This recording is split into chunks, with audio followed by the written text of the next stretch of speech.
दोस्तों बिहार के Buxar railway station से एक जो नई लंबी दूरी की ट्रेन सेवा है जो कि पूरी तरह से अस्थायी तौर पर चलेगी, इसका शुरुआत करने का फैसला लिया गया है, जो कि 11 अक्टूबर से शुरू हो जाएगी बक्सर से। साथ ही बक्सर को मिली ये जो नई लंबी दूरी की अस्थायी ट्रेन सेवा है, इसका ट्रेन नंबर क्या रहने वाला है, टाइम टेबल की जानकारी, पूरे रूट एंड ठहराव की जानकारी, मतलब जो सारी चीजें हैं उसको भी रेलवे ने जारी कर दिया है। आधिकारिक तौर पर नोटिफिकेशन के माध्यम से ये सारी चीजें निकल के सामने आ चुकी है, जिसके बारे में आज हम पूरा डिटेल में बात करने वाले हैं कि बक्सर को मिली ये जो नई लंबी दूरी की अस्थायी ट्रेन सेवा है, इसका पूरा रूट क्या रहने वाला है, train number, detail, time table, ठहराव, ये सारी चीजें आज मैं आपके साथ शेयर करूंगा इस वीडियो के माध्यम से। इसलिए ये जो बड़ी खुशखबरी है पूरे बिहार वासियों के लिए, इसको पूरा डिटेल में जानने के लिए, समझने के लिए आप प्लीज इस वीडियो को ध्यान से देखिएगा और अभी से इस वीडियो को लाइक और चैनल को सब्सक्राइब कर लीजिए। बाकी आइए शुरू करते हैं आज की इस वीडियो को एंड जानते हैं बक्सर को मिली एक लंबी दूरी की अस्थायी ट्रेन सेवा के बारे में। तो दोस्तों जैसा कि आप जानते हैं कि बिहार में जो रेलवे का नेटवर्क है उसमें तेजी से बेहतर सुविधाएं देने के लिए रेलवे काम कर रही है और इसी कड़ी में पिछले कुछ महीनों में कई नई ट्रेनें बिहार को मिली है और बेसिकली बिहार में पड़ने वाले जो बड़े बड़े रेलवे स्टेशन हैं लाइक पटना, दरभंगा, सहरसा, मुजफ्फरपुर, कटिहार, ऐसे जो बड़े रेलवे स्टेशन है, सीतामढ़ी टाइप के, इनके अलावा जो छोटे रेलवे स्टेशन है जो कि बहुत ज्यादा डेवलप नहीं है, जैसे कि हमारा बक्सर हो गया, आरा हो गया, ऐसे जो कई रेलवे स्टेशन है,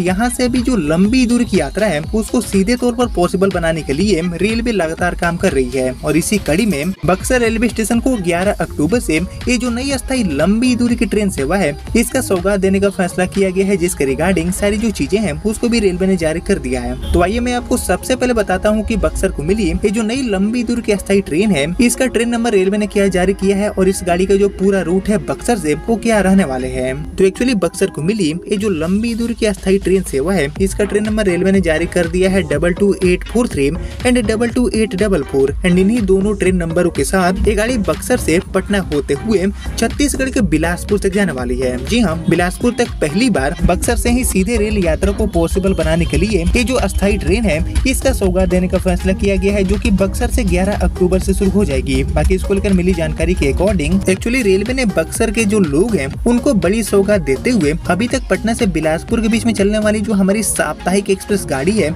इसका विस्तार अब बक्सर तक कर दिया है और इसी के माध्यम से बक्सर को इस अस्थायी गाड़ी का सौगात भी मिल चुका है। इसके साथ ही ट्रेन का जो ठहराव है वो भी डुमराव एंड रघुनाथपुर स्टेशन पर भी दिया गया है और इस फैसले से बक्सर, डुमराव एंड आसपास के जो हजारों की संख्या में यात्री हैं उनको सीधा फायदा पहुंचने वाला है। बाकी पहले यह ट्रेन केवल बिलासपुर से पटना के बीच में चलती थी, लेकिन अब यह बिलासपुर से सीधे बक्सर तक संचालित की जाएगी। बाकी रेलवे की इस घोषणा से बक्सर एंड डुमराव क्षेत्र के लोगों को छत्तीसगढ़, झारखंड एंड उड़ीसा जैसे जो औद्योगिक एंड वाणिज्यिक राज्य हैं उन तक सीधी रेल कनेक्टिविटी मिल गई है। बाकी ट्रेन का विस्तार एंड नए ठहराव स्थानीय यात्रियों के लिए एक बड़ी उपलब्धि भी मानी जा रही है। बाकी रेलवे ने एक घोषणा किया है कि इस ट्रेन का जो नियमित संचालन है साप्ताहिक के तौर पर वो 11 अक्टूबर से शुरू हो जाएगा। बाकी नए टाइम टेबल की बात करी जाए तो रेलवे ने इस ट्रेन का जो पूरा नया टाइम टेबल है उसकी भी जानकारी साझा कर दिया है और रेलवे से मिली जानकारी के अकॉर्डिंग बिलासपुर से ये ट्रेन हर शुक्रवार की रात में 8:30 बजे खुलेगी और शनिवार की दोपहर में 3:23 पर ये गाड़ी रघुनाथपुर पहुंचेगी एंड इसके अलावा 3:38 पर डुमराव ठहरते हुए 4:10 शाम में ये गाड़ी बक्सर आपको पहुंचा देगी। बाकी वापसी में बक्सर से यह ट्रेन साप्ताहिक के तौर पर सप्ताह में हर रविवार की रात में 9:35 पर खुलेगी और 9:50 पर डुमराव, इसके अलावा रात में 10:03 पर रघुनाथपुर में रुकते हुए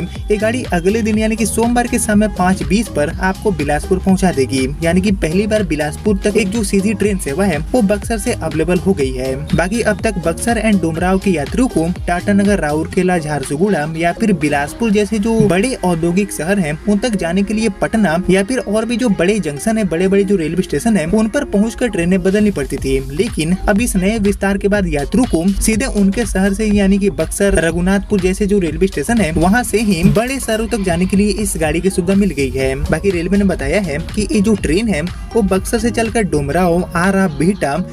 पटना, मोकामा, किउल एंड झांझा जो स्टेशन है उनसे गुजरते हुए झारखंड के जसीडीह, आसनसोल एंड टाटानगर पहुंचेगी। इसके बाद ये उड़ीसा के राउरकेला एंड झारसुगुड़ा होकर छत्तीसगढ़ के बिलासपुर जंक्शन पहुंचने वाली है और इस तरह गंगा क्षेत्र के जो यात्री हैं उनको सीधे ही इंडस्ट्रियल बेल्ट से जोड़ने वाली ये जो ट्रेन है वो अब आर्थिक एंड सामाजिक दृष्टिकोण से भी काफी ज्यादा महत्वपूर्ण भूमिका निभाएगी और इसके शुरू होने से क्षेत्र के जो लोग हैं उनको रोजगार, व्यापार एंड शिक्षा के लिए जो नए अवसर है वो भी मिलने की उम्मीद बनी हुई है। बाकी ट्रेन के विस्तार एंड डुमराव एंड रघुनाथपुर में ठहराव मिलने से स्थानीय लोगों में काफी खुशी है और यात्रियों का कहना है कि यह उनकी लंबे समय से उठाई जा रही मांग थी, जिसको अब जाकर मंजूरी दिया गया है। बाकी रेलवे का ये जो पहल है उसको स्थानीय जनप्रतिनिधि एंड जो व्यापारी से जुड़े हुए लोग हैं उनके द्वारा भी सराहा गया है, क्योंकि इसे क्षेत्र के आर्थिक विकास को भी नई दिशा मिलने की उम्मीद बनी हुई है। यानी कि कुल मिलाकर पटना से बिलासपुर के बीच में चलने वाली हमारी जो साप्ताहिक ट्रेन थी, इसका विस्तार रेलवे ने पटना से आगे बढ़ाते हुए अब बक्सर तक कर दिया है। बक्सर से गाड़ी शुरू होगी, जिसके रिगार्डिंग सारी जो चीजें हैं उसको आपने यहाँ तक देख लिया है, तो प्लीज इस वीडियो को लाइक और ज्यादा से ज्यादा शेयर कर दीजिए। लेकिन फिलहाल अब इस वीडियो को इतना रखते हैं, मिलते हैं आपसे अगले वीडियो में, तब तक के लिए जय हिंद जय भारत।